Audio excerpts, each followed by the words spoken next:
get filtered water, and Yeah, yeah, yeah. I'm thinking I'm going to have to get a permanent water filter for Violet, but the cats have always gotten filtered water.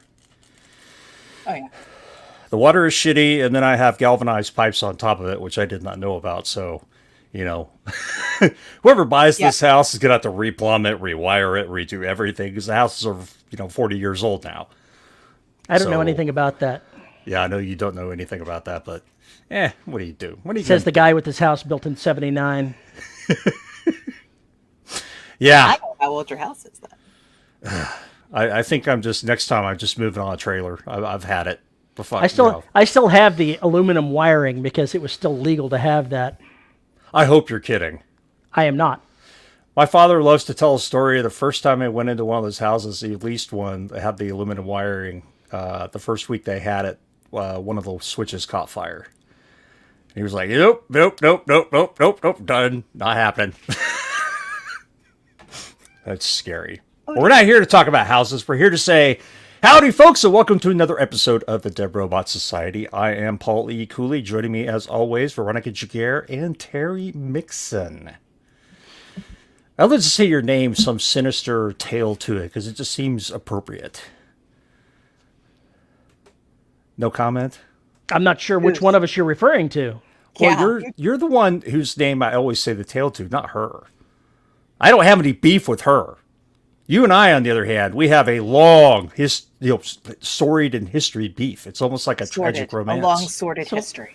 Can one actually be nemesis, nemesi? Nemesi? If one side doesn't really recognize that there's a worthy conflict taking place? Those Because are the best kind. I wasn't aware that we had a thing going. Well, that doesn't mean that it's not there. I don't really pay attention to it. It's just every time I see you, I go, it's Terry. Oh, my God. It's like your thing you have with Jake Bible. Jake's like, Paul who? When it first started, it was like, Jake who? I kind of missed that, actually. Well, what the hell have you two been up to? V, what have you been doing? What have I been doing? The week's been a blur. Sorry. Let's see. Writing. Still outlining because I'm waiting to hear back from some authors for some work that I've done. So I try not to record if I don't have the go ahead. So yeah, such is life. So outlining and ferrying children where they need to be and living in a bowling alley. What I do. You're back to living in a bowling alley. So when you hang out there, do you like pitch a tent? Do all the parents just like have tents they pitch at the, in front of the ball thingy? Or back of the ball thingy? The ball return? Yeah, that thing. No, because if you're not a coach, you're not allowed in the players' circle. So you guys camp in the snack bar? Is that what you're telling me? Where they have bad thing. nachos and worse coffee. I bring my own chair and my clipboard and I sit and keep score. You're so boring. You have all these opportunities to live a really exciting life, and you're just boring. I know. I hang out with you guys on the weekends. What the hell? Well, although to be you fair, got old. Really? That's where you're going? Well, Really? yeah. One of the reasons why I asked her at 20 bucks, to join the show is she had finally reached the minimum age. You are just digging yourself deeper. The first rule is when you find yourself in a hole, stop digging. But that's no fun. First of all, I would like you to know that so I had to, one of my kids is filling out college applications. And he was like, yeah, this mom, this one wants to know how many degrees you have. I have 3. Really? Yes. Oh, when did you get them? I don't know. I'm literally scrolling through Facebook to find the post to figure out what month and year, because unfortunately the last 5 years in higher education is a horrible blur. And I'm like, oh, okay, so was that year and that year? I have a picture of my phone of you in a tutu at that release party, so you better watch it, Cooley. It's old news. Everybody's seen that. Everybody's already used it to scare the lawn gnomes out of their yards. So it's not really that big. Are of a you deal. sure? Because yeah, I'm pretty sure. It's 2-tiered. It's almost like a tutu bikini. All right, now, Paul, I'm afraid that it's time for an intervention. What are you talking about? it's okay if you want to go ahead and, come at me and have a fight with me. Going after Veronica, I've got to protect you from yourself here, buddy. Because she is way outside your league as far as combatant status here, all right? She will take you out.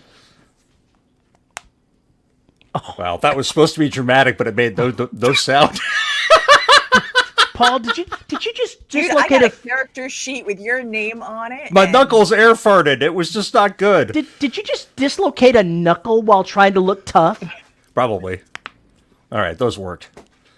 I have one that's completely bent. You're right. I should choose a. No, I shouldn't choose a weaker adversary. So who else are we going to get on the show? If we're looking to get somebody that's in your league, JR, I think is about it. Wow. That is scraping the bottom of the barrel. So we know what's up with V. What is going on with T? Oh, my God. Every time I try to write, there's an appointment to do something else coming up. It's just seemingly impossible. I've managed writing, but oh, my gosh. I wish my life was a little bit more under control. I really do. We're going to get to that. So basically, you're just getting frantic, frenetic craziness is what you're telling me. Yeah, had to take Houdini to the vet today because he's got a hot spot, and that pretty much wrecked my writing time. I have a problem. Only one? This is a big writing problem. If I don't have enough clear runway to actually write, then I kind of tend to blow it off. I want to just not do it if I don't feel like I can finish it. And that's a problem for me because, deadline's coming up. Got a book to finish. Mm-hmm. It would be easier if I hadn't, spent 3 weeks earlier during this book doing cat trees and moving treadmills and doing other things.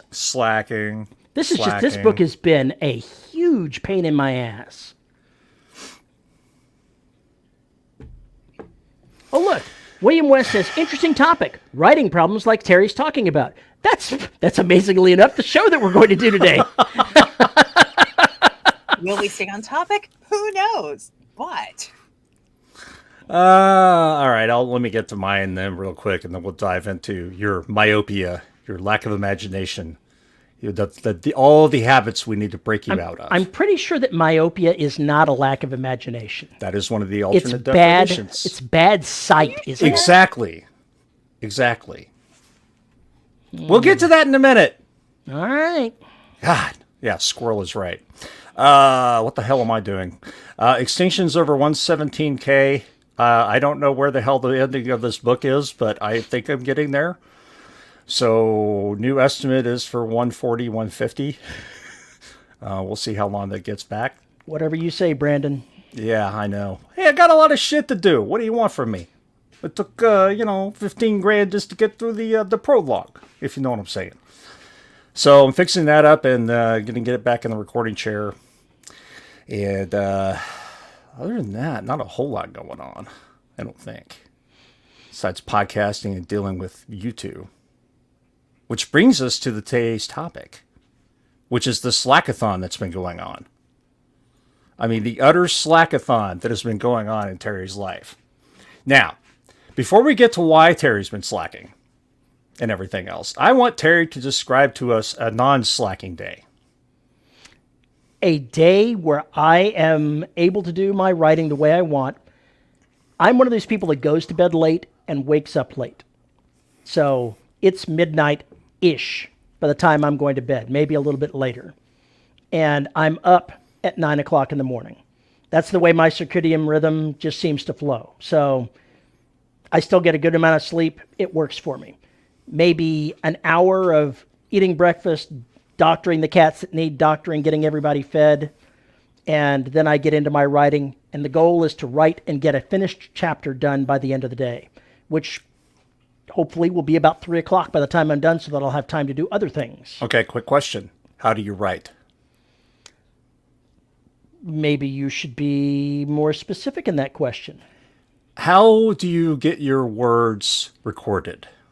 I sit down and I dictate the chapter.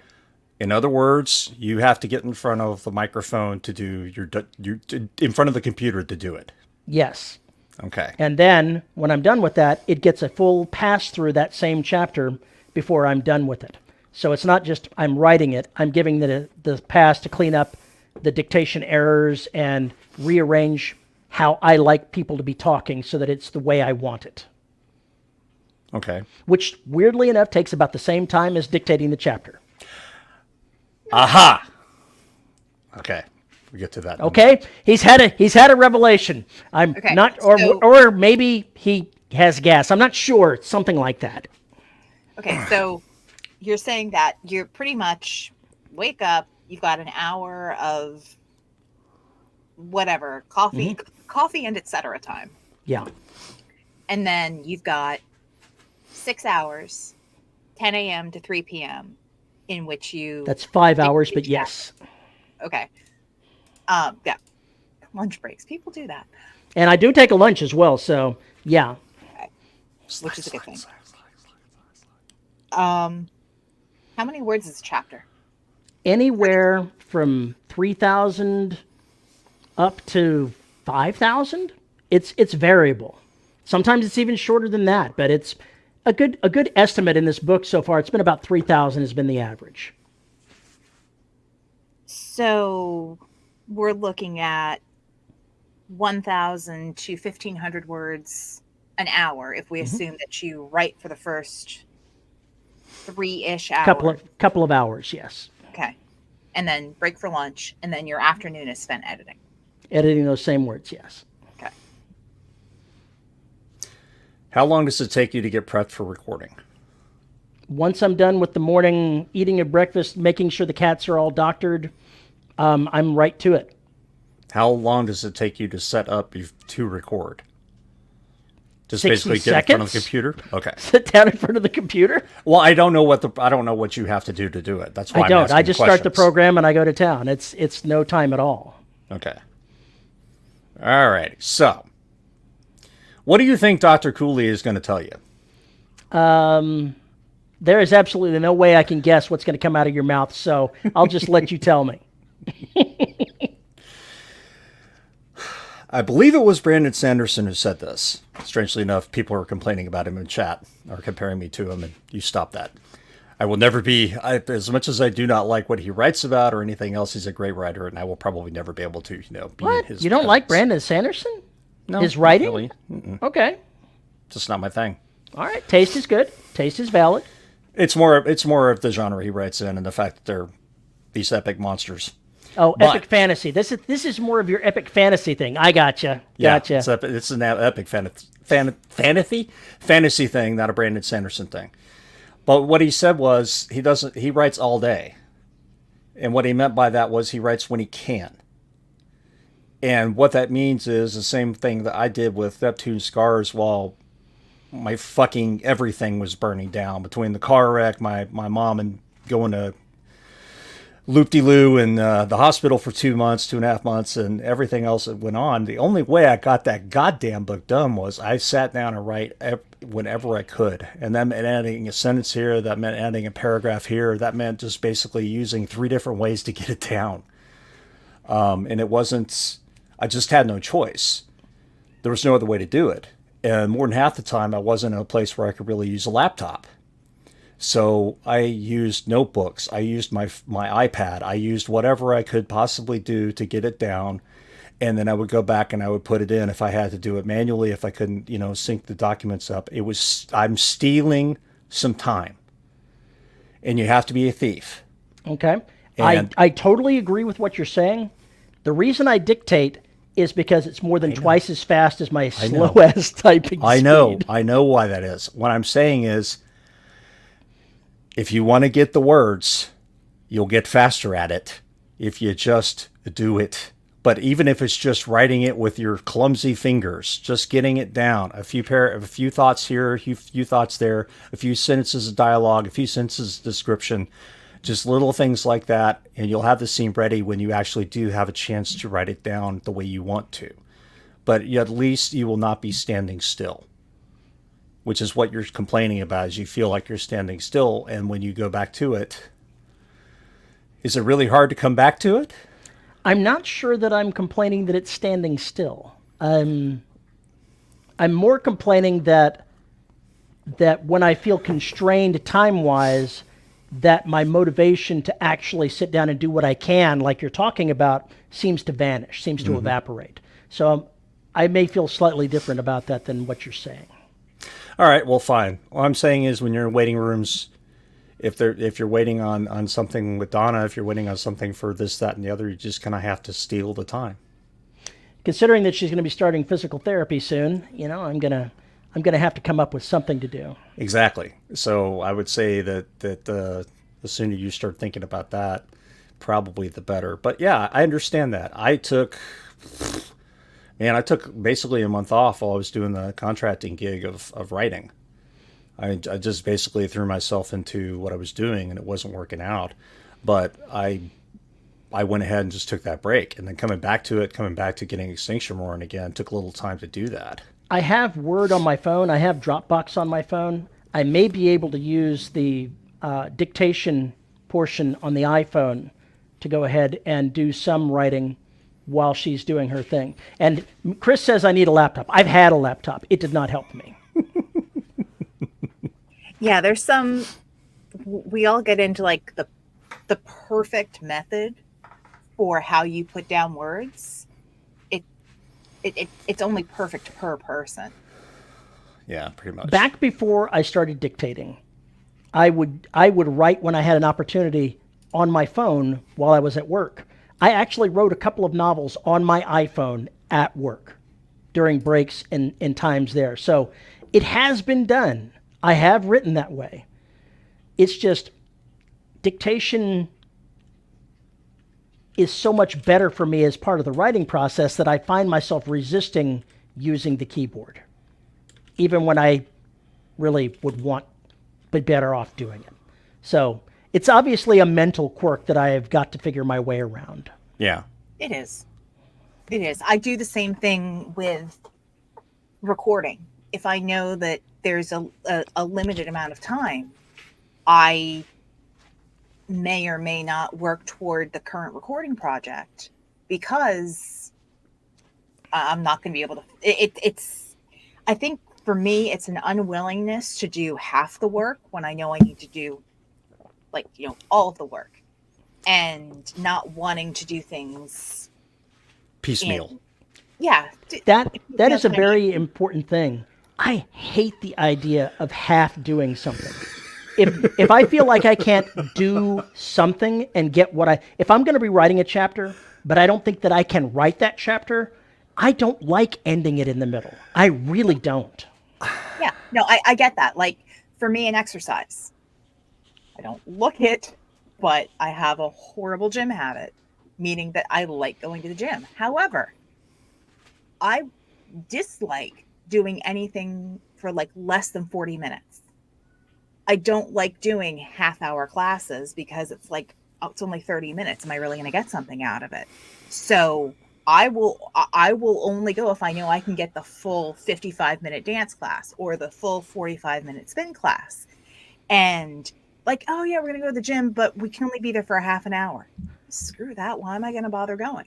I have got to ask this because I never really have an answer in my head. What the hell is spinning? And is it something that you're going to get dizzy with? I just have no idea what the hell this is. No, but not because you're going in circles. It's think like Peloton bikes. Oh, it's a biking thing. Okay. It's a bike. It's not expensive branding. It's literally you're on a like think mountain bike with variable resistance, and most of it is a lower body and core workout. Okay. And when I was having issues with my shoulder, it was great because it was very easy to modify to have all of the cardio and not have any pressure on my shoulders. Yeah. All right.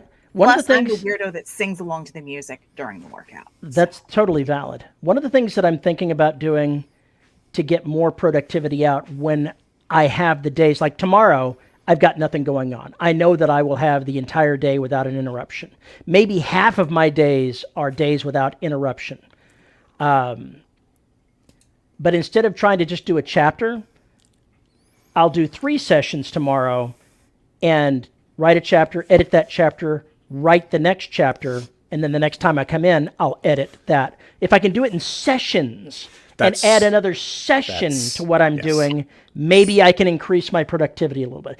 But even, I really should feel bad about this, because even with me complaining about how much I'm not getting done having taken this time off, I'm still going to finish this entire novel in less than 60 days.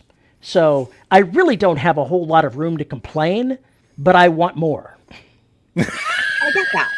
I totally get that, because well, then get off your bitch ass and make it happen. Everybody Who you calling a bitch? Standards for what is productive, what is not productive, what is acceptable for us, and what's not acceptable for us, but totally acceptable for the other person.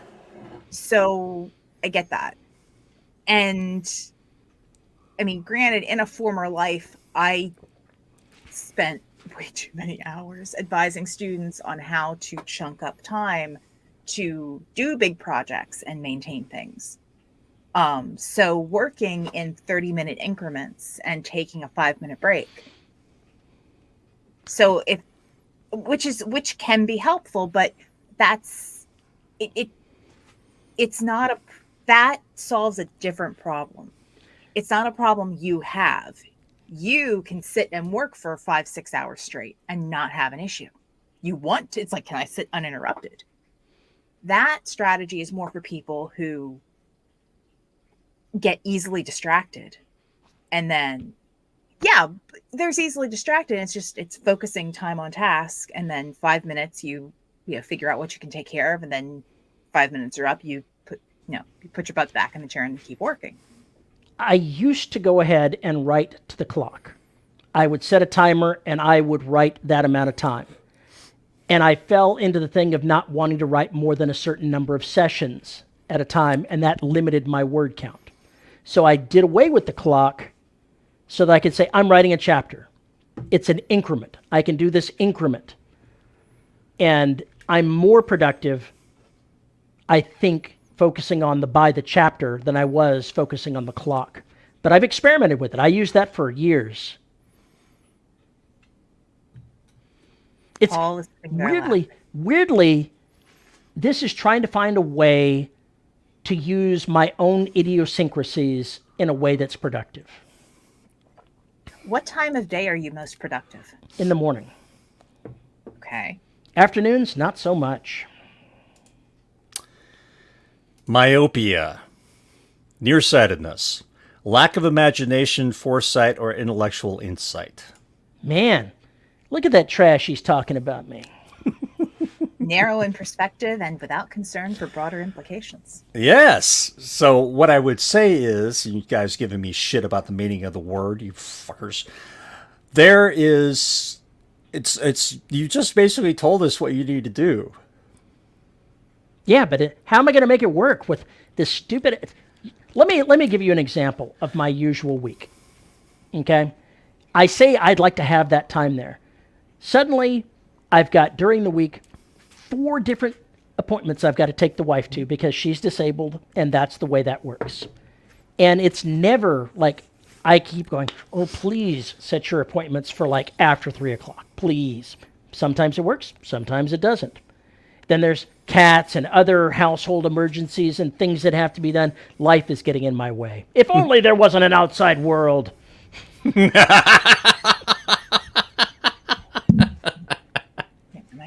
So, I might have some experience with this.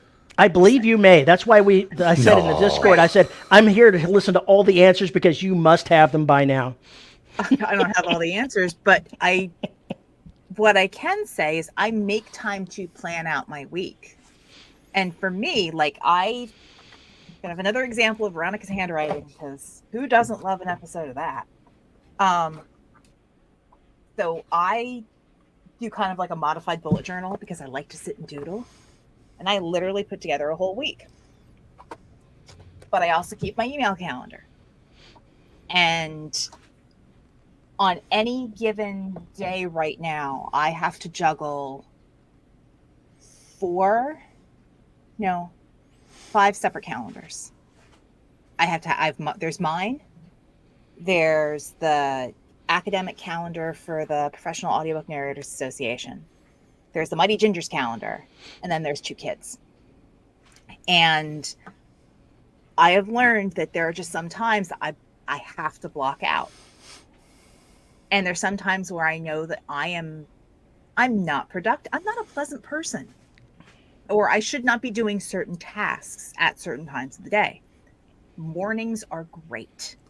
However, all of the exercise classes I like are in the mornings. But I'm going to be a nicer person if I go work out. So, while I could be more productive if I started at 8 o'clock and maybe didn't have to drive children to school, it's okay. I now learn that my day has to start at like 9 o'clock, 10 o'clock, after all of the other things have happened. And I know that after 3:30, there's another block. Stuff can't happen. As far as appointments go, I still try to keep a day or two when, like, there are no appointment days. So, okay. It's me. Right. So Chris said I could wake up at 4 to do my writing. I could. And I do go to bed at 10 almost every night. Pretty regular. I mean, 10 o'clock is that pumpkin time where I just go fall over and crash. However, getting up earlier is getting up earlier than 6 o'clock is detrimental to my health. Like, and I say that, I know it sounds weird or it sounds facetious, but it's too stressful, and it will counter all of the other things that I'm trying to do to stay healthy. You have to have a certain amount of sleep to maintain your emotional and You would have mental. never made it through the .coms. You would never have survived. Okay, screw you. I went to high school where my first class started at 6:45. So my ass was up at 5 a.m. from the time I was in 9th grade until 12th grade. And I took, I think, 10? At least 8 AP classes. And 2 of the classes that I took are now AP classes. And I did college level research for 2 of those years. So, trust me. And I had like 4 hours of homework. So between the ages of 14 and 17, I was doing all that and running on 4 hours of sleep and babysitting and dealing with all sorts of shenanigans. Was I healthy? Fuck no. I was doing Hell no. 16 to 20-hour days for about 8 months. And look how well you've recovered from it. Oh, dude, I don't think I ever recovered from that. Everything else has just been me in a stupor. That's pretty much what I was implying. But That's what I swore. That's when I swore I would never kill myself again to make some fucker rich who was just going to get you laid off anyway. Yeah, so it's really bad. But figure out the times when you're productive and know the times that you're not productive. And then if you can set aside as much non-negotiable day as you can. Yeah. Like and have appointments on those, like, maybe Tuesdays and Thursdays are appointment days. Oh gosh, if only it was so simple. Yeah. Oh my gosh. Yeah, you just basically have to do what you can with what you got. You have no control over the life that intrudes upon life. You just can't. Donna is disabled. She has a lot of doctor's appointments she goes to, and she is not allowed to drive. So me going is not an optional thing. I'm her mode of transport to get there. Yeah. When I was in the Army, years and years and decades ago, I got up before 6 o'clock every morning, and I certainly am very cognizant of getting up early to do the job. But I'm not productive if I get up that early. I experimented with waking up from 9 o'clock to 8 o'clock, and it just disrupted my day. It was not helpful. That extra hour did not help me in any way, form, or fashion. Between waking up at 9 o'clock and trying to wrap up what I'm doing by 3 o'clock, those are my productive, creative hours. If I try to, I say, oh, I could just write in the afternoon, evening. No, it just does not work out for me. I still manage to write 5 or 6 books a year, so this is, me crying about something that is. You're such a wuss. Just shut the fuck I up. know, Collect right? Cash your checks. It's just shut the hell up. It's taken me years to get to this level of productivity, but I would like to be a little bit this. I guess this episode is me just bitching that I can't have what I want. You're publicly flagellating yourself to us that you're not productive enough, even though you're writing more books than either of us combined and getting more of that shit out there. So exactly what are you doing apart from rubbing our noses in the fact that, oh, I'm just not productive enough. I wish I was like you lowly peasants down there who only do 2 or 3 books a year. Oh, woe is me. I don't know why you keep saying I have public flatulence. I did not say flatulence. It sure sounded like it. Flagellation. You tried to say it, but it didn't quite come out that way. I think you're wrong on that, For those of you who are Bubba. listening or watching this later, please rewind and check, and then let us know in the Facebook group or in Discord. Inquiring Minds. Oh, I'll see it when I go back and edit this. I'll hear it. Oh, but I want them to tease you about fuck it. them. Well, like they're we gonna should even look. Okay, chat. Why don't you tell us? Did you hear flagellation or did you hear flatulence? Come on, we would need to know. Hang on, gotta agree with Terry. See above. There we go. Matt's on my side. I think the issue just became TV. Seriously though. In a way, while this is about helping other people figure out how to juggle their lives around, it's taken me a decade as a writer to get myself in as much order as I have. And it has not been easy making order out of chaos. It really hasn't been. So while I would definitely like to improve a little bit, I'm still basically writing a novel in 45 to 60 days. So I can't complain. Would I like to write more? I sure would, but I'm not going to really complain about it. I wish I could get more order in my life. I'm a little bit OCD, and having so much chaos in my creative life is not fun for me. I totally get that. I really do. Because on days where, because I'll track if I've recorded stuff or if I've worked through my outline, then yes, it's productive, but there's a difference between being productive and feeling productive. Yeah. And you can have all of the documentation that, yeah, you did something, but if you don't feel good about it, then it's still like, oh, I suck. So, yeah, I do get that. It took me 2 hours to go through and do something the other day, and I was like, this is such a waste of time. No, it had to get done. It was, and it took 2 hours. I hated doing it, and it took as long as it took, and it had to get done. Yeah. Cut yourself a break. The shit has to get done, and if it takes longer than you think it does, which life usually does, life doesn't often cut you a break. No. So, and life happens in stages. One of the most difficult things for me to deal with, and I've had to deal with it in the past, I'm going to keep dealing with it, is the constraints on my time are largely because of responsibilities I have to other people. And when I first went full time, I was like, oh my gosh, I've got to travel. I've got to do all this. I've got to record, 20 hours a week and all this. And the mighty Ginger went, you can't do that. Like, why not? Then it's not full time. Then I'm slacking. He's like, no, you're not slacking.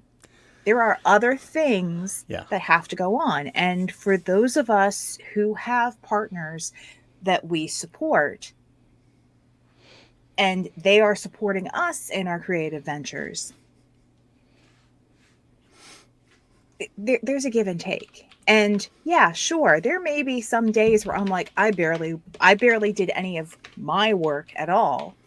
But if I'm, keeping the minions alive and making sure that they're getting to where they need to be, or they're able to do what they need to do, or, that they're realizing their goals and I'm helping them do that, so that in a couple years when they're out of the house, yeah, they're going to be on an upward trend, and I'm going to have a little more time. I'm probably going to have more gray in my hair at that point. I'll have to updo my headshots. But... Hey, you trying to say there's something wrong with having some gray hair? What are you trying to say there? Well, there's something wrong with that hair. You get that monk thing about to happen. I'm saying that in this at this current time, you know, I was going through my wedding pictures yesterday for my anniversary, and I'm like, I have a lot of gray in my hair right now, and it just look tired. Like I've seen both my parents. My parents have awesome like white gray like Storm X-Men looking hair. Oh, wrong one. Sorry. Really? I hit the wrong one. Why? Sorry. Why did you handle me? Why? I didn't handle you. I tarried you, unfortunately, because I was trying to Terry, who types because he sounds like a machine gun. My apologies. Yeah. So yeah, it's similarly. I can't deal with just a little gray. It has to be all gray or none. Okay, basically what you're telling me is you two are telling me that you both need psychiatric help at this point because your OCD is really getting on top of you. Scorpios work in absolutes. Shush. No, see, this is bullshit. This is predestination bullshit. You see, this is where you're outnumbered because we're Scorpios and you're not. So there. His ass is a cat. Wait, when's your birth? November 2nd. No, his. Oh, December I don't know. End of 22nd. December, isn't it? December 22nd. Oh God, Capricorn. No. I'm basically a cusp. I'm a solstice baby. Makes plenty of sense. Anyway. Run away! All right, fine. So we really solved the problem that it's not really a problem that we have to problem. You know, never mind. Oh, Brett, we can. Yes, there are probably many issues with that, but. Matt says, hang on, OCD is the only reason I can do my job. It's just learning what parts of the OCD to allow in. Yes, there's a certain amount of OCD is great. When it starts affecting your life in negative ways, then it's not so good. Yeah, I need to be the monk of writing, you know, where everything is, you know, a huge crisis. Is that what I need? Is that what? I wouldn't call that a monk. God, what character is that? That's monk. Everything. I'm sorry. You meant detective monk. I was going through 1400s Catholic monastery. I was not. He was going pop culture. I'm going pop culture here. My apologies. You understand the confusion, right?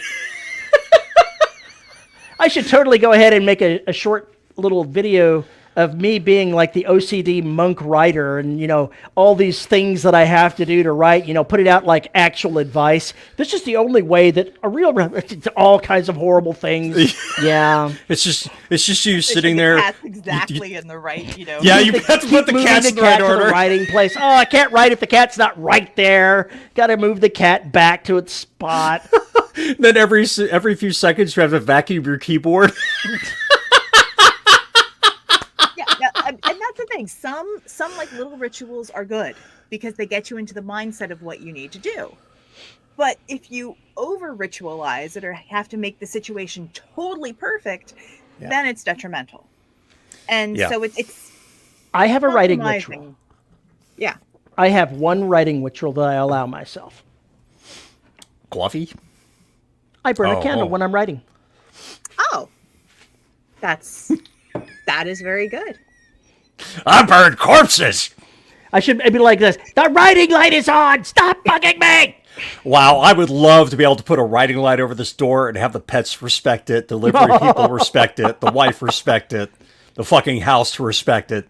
Writer at work. Fuck the hell off. Yeah, pretty much. I told Kara, is like, how pissed do you think the HOA is going to be if I put that out there? She's like, I think no soliciting will be fine.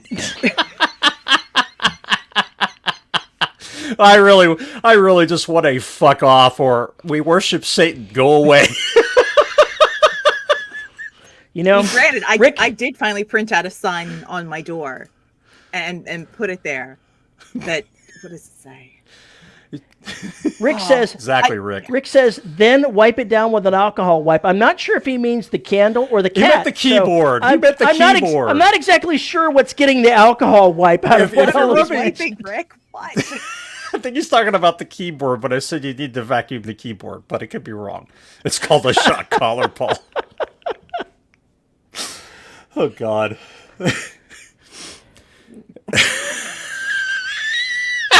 Brett says in his hood, we worship Satan would get you more foot traffic. Granted, my neighbor who's across the street from us, on her car, I mean, she's got like...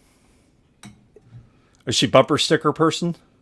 She's a bumper sticker person, and one of her bumper stickers says Satan loves me, in addition to all of the Demon Slayer stickers on her car. No. And she's got a cute little toddler that runs around, and we just wave to each other across the street. And I fear that if I said, I really love your car, just because I'm in Florida and I kind of have to, I worry, because I don't want to seem too social. But Oh, God forbid. I do appreciate her car. So what we've done is we've solved the fact that Terry doesn't really have a problem. He's just annoyed that he's not even more productive. And he's called himself out on the podcast for not being more productive. I'll acknowledge that he does have a short-term problem, and that he wants to figure out how to modify the preferred routine for these hiccups that keep coming along. And you've mentioned, using your phone to write. I wonder if you've got an iPad, if you can, dictate into the iPad. You can. Use. I don't Apple with things. I'm sorry. I'm afraid my iPad is an iPad Mini 2. It's basically was 2013, so the software is probably stuck in 2017. A little old. Okay. But could still probably So dictating be into your used. phone. Yeah. But I mean, Okay. the point is that there's other ways to do it. It's just a matter of if it really gets to crunch time or whatever, you're going to have to make certain allowances and just basically make it happen. You can connect your phone straight up to your headset you're wearing right now. And I do. It is a Bluetooth headphone, and I've done that.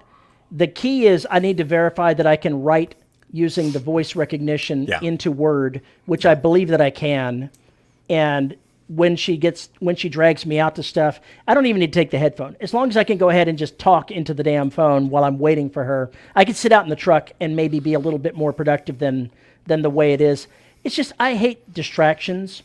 I want to be the guy that, why can't I be the Unabomber? I need to be Ted Kaczynski, living out in the woods, writing my manifesto, but I'll go ahead and I won't actually mail bombs to people because that's bad. No, you'll do something worse. You'll mail ideas. Ooh. Mail Just books. pick a random address somewhere and drop an idea in the mail to them. Is that what you're suggesting? Congress certainly needs one.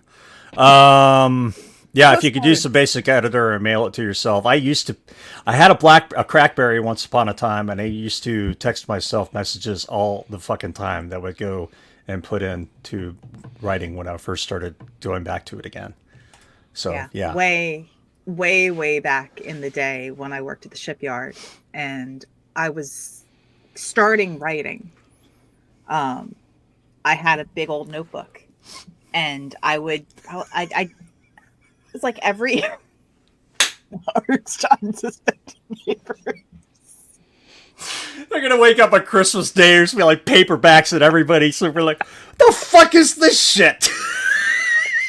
Get a cease and desist order from the HOA. Well, that brings a different question to mind. Uh-oh. This is definitely a writer question, but it's not related to what we've been talking about.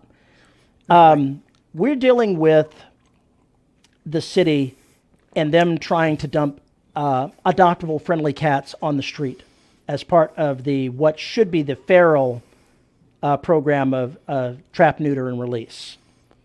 But they have been taking adoptable friendly cats and dumping them as well.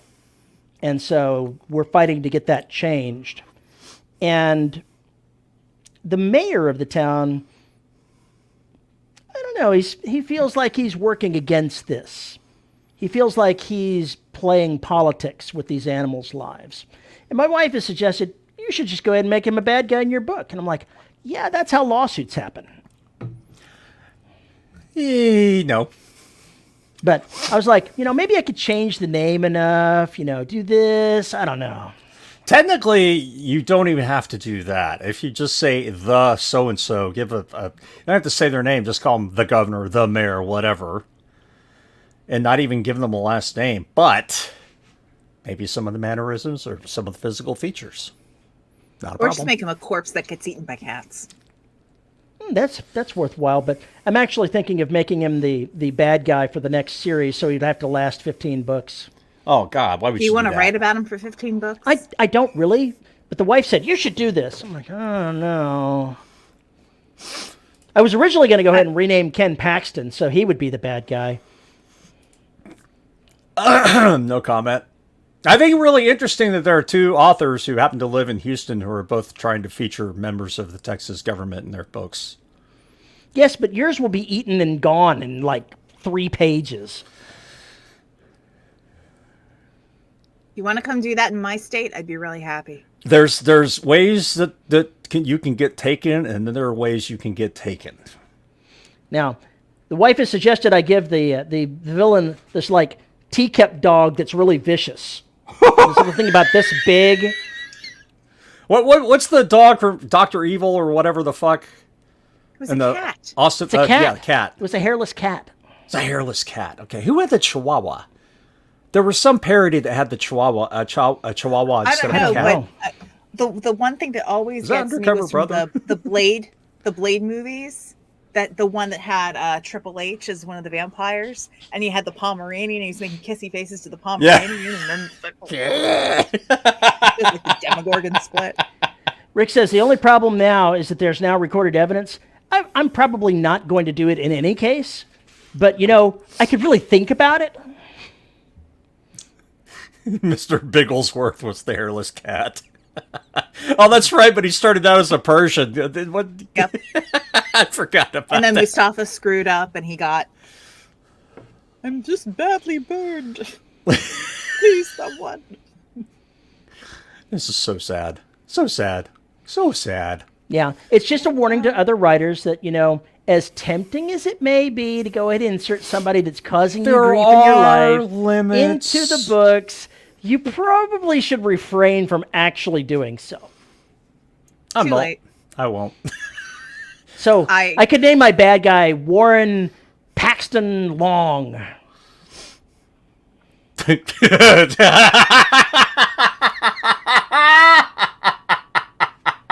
Huey Paxton Long.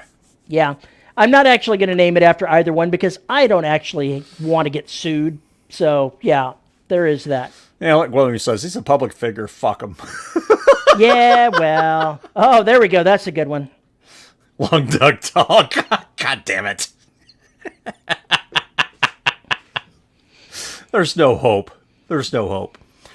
So we can switch topics for 1 second. We did get asked in Discord about an old episode from number 570, if I remember correctly. That was only like 5 right, years because ago, you just mentioned 10 the years numbers. ago. Oh, I remember that one. So basically the question was, or that particular topic was, what have we learned about writing series since then? So yeah, this was almost 60 episodes ago. I've written a series, 2 series now that are going to end up being 15 books by the time I'm done another year. So I think I may have learned a few things. But you haven't learned to end one yet. Maybe. So since we've done that, I've ended one and I'm in the process of ending the second. And so what I have learned is that last book is a fucking nightmare. What I've learned is that book is got a lot of pressure with it because it's the final stop. It's where you got to basically pull out all the big guns and let it rip. Because you got to provide that climax, and the larger the stakes, obviously, then the larger everything has to be. This book includes the most characters I've ever had to deal with. Some of them are only around for a scene, and I have at least 7 or 8 of those so far, and I'm going to have to put in probably 10 to 12 more. And it is a large amount of stuff to keep track with, but it's the only way to show you everything that is going on that you would not otherwise know had happened. So I have to have these throwaways, and I'm writing those scenes as fast as I can, and sometimes they're fun. Sometimes they're just like, this is no-name character. I just need them to see this. I need 4 paragraphs. Here it is. You got to come up with all the shit for that. It is a lot of things to think about, and like I said, it's a lot of pressure. So this one is tough, and Trident was really tough too. But I think it's only tough because you're trying to find the right way to end it for you, the way you want to see the story end, and not be a cop-out. You got to stick the landing. You got to stick the landing. And landings are difficult to stick. So I'm doing the best I can with this one, but I always worry it's not going to be enough. But we'll see when we get there with this one, if I get it right. Brett says, do you think it is easier to write a series the deeper you get into it? Like, is book 13 easier than book 6? Not in my experience. I think it depends on the kind of series. Because if you have a series like the ones that both of you write, where it's continuing the story with the same characters, and each book may be wrapping up smaller arcs, but you have an overarching, a huge arc that you're covering in that series. Look at the size of her arc.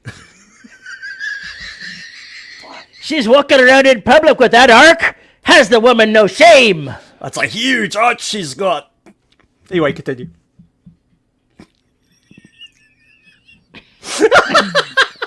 Oh, Paul derails things again. Sorry. Yes, if you have a massive arc. Anyway, right. Then you're hitting that promise at the end, and you're having a bigger buildup. Whereas if you are writing a more episodic series where you have a single setting, but you have new characters featured every book, then I think it might be easier because you can do callback to earlier books, and you're not necessarily continuing a bigger theme or a bigger arc. I wrote An Ancient Trap really fast. I wrote Station 3 pretty quickly once I got really into it and life got out of the way. And those were easier to write because they're one-offs. I didn't have any mythology to deal with. I didn't have any set expectations. It was let's go. We're building a whole new universe for the space of for the space of 300 pages. That's what we're doing. Or however long the story needs to be. There was no expectations. It was something new, something that didn't have any kind of history associated with it. Whereas if you go into The Black, if you go into Derelict, if you go into Garaga, you have those expectations of what those books are going to have. If you've read one, you already know what you're getting with the others. And that means I have certain things I have certain expectations I have to live up to. If it's a single book, don't have that problem. And if you're starting a series, you don't have that problem. So when you start getting into the middle of the series where you got all this junk hanging off you, that some of the books get a little more difficult to write, at least in my experience. And it just depends on what you're doing. Terry's very episodic. The episodic books that I've written for the Black series, like Arrival, Outbreak, Evolution, and especially, oh my God, I'm losing my mind. Especially the one that takes place in PNG, it's Oceania. Those were just like, there was so much mythology I didn't have to deal anything with. Evolution was a pain in the ass because I had to bring all the characters together, and it had the most baggage I was trying to incorporate as one piece. But the others were all like standalones. It was just the way I ended up writing the series. And that makes things a little bit different. But it was fun. But I like writing those solos are a lot of fun to write because of that reason. It's just take the reader on a ride with no expectations to just move. So that's where I am at with that. Somebody asked if a series is selling, why would you stop?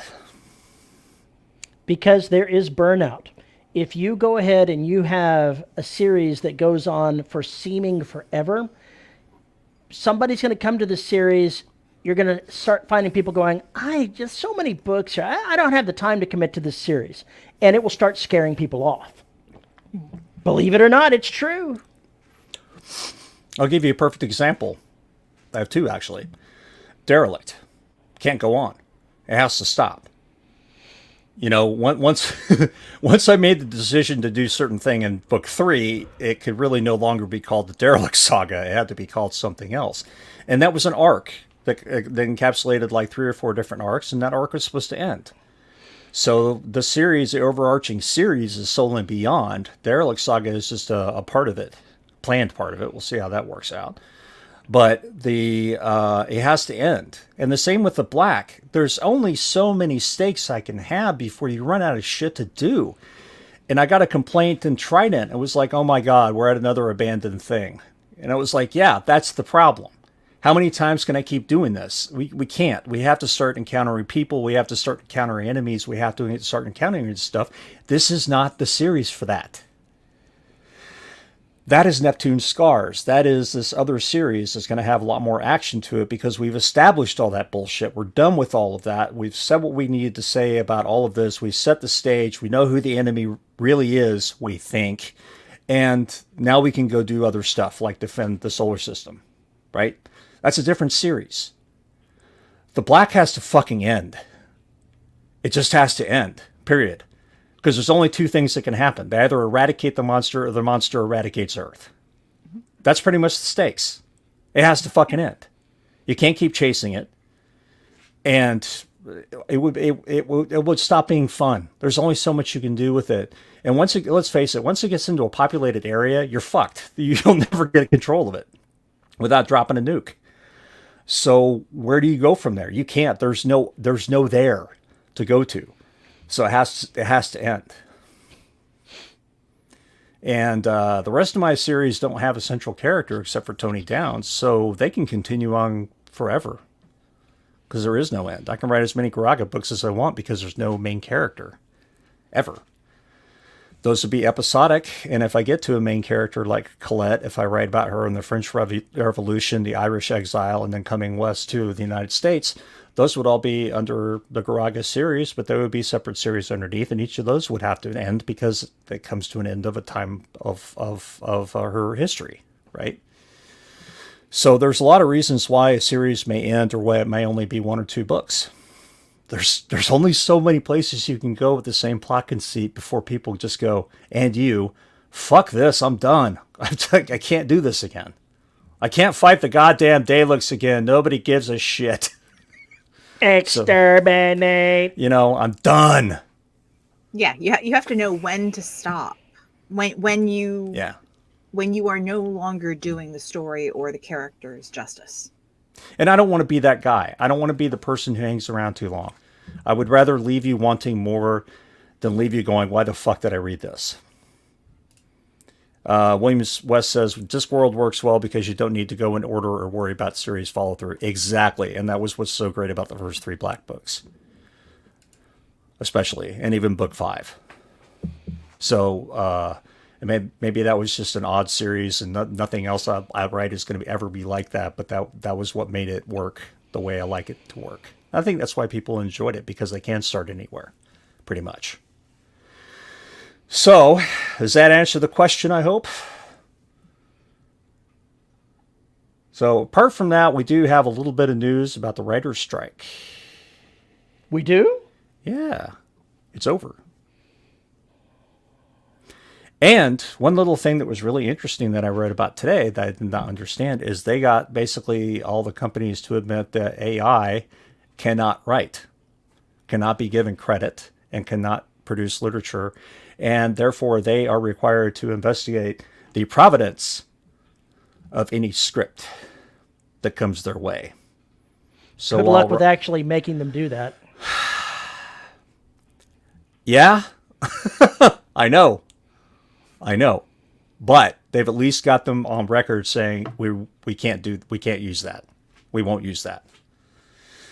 So that's about as far as you can get. Whereas Google will simply say, like, for instance, with all your Gmail shit, oh, we're just going to scrape it and throw into Bard, and you have no choice but to either quit Google or let us do it. Yeah, you'll notice they don't say "don't be evil" anymore. It's been years now since they've said that. That was called when they went public. You know, when you get shitbag investors involved in Wall Street, all hell breaks loose. But I'm not jaded. Anyway, that's pretty much all we've got today. If you've got a comment about this show or question, you can send an email to show@deadrobotsociety.com. You can find me at Paul_E_Cooley at VYRSC.social on Mastodon. You can find us on Facebook at Listeners of the Dead Robot Society Facebook group, where Terry mangles all of the madness. You can find us on YouTube, youtube.com/DRS podcast, to see way too many cats and participate in chat. And join us every Saturday at 3 p.m. Central Standard Time. Like and subscribe, and you'll never miss an episode. And if you want to support the show, you can find us at patreon.com/DRS podcast and buymeacoffee.com/DRS podcast, where for as little as $1 a month, you get access to exclusive live content like DRS After Dark, which is coming up in 10 minutes. And at the $10 level, you get your name read, or would, if a certain cat hadn't just closed the browser tab. And without thumbs, that's impressive. Just because, he wiped out an entire chapter the other day. Luckily, there's an undo. He's not dead yet, but it was close. And our $10 patrons are Tony L. Joy, Lisa Slack, Isabel Cushy, and Tim Meterwriter. Thank you to all of our patrons for making this show possible. So, oh God, if y'all are on the East Coast and getting hammered with rain, take care, be safe. Hope all is well. Or you could be down here in Droughtland. There's just rain. No good place to be. What's that? Yeah, rain. What's that? Anyway, y'all stay safe. All right. Folks, thanks for joining us and hanging out with us and spending time with us. And thanks for participating in chat. And we will see you next week. Until then,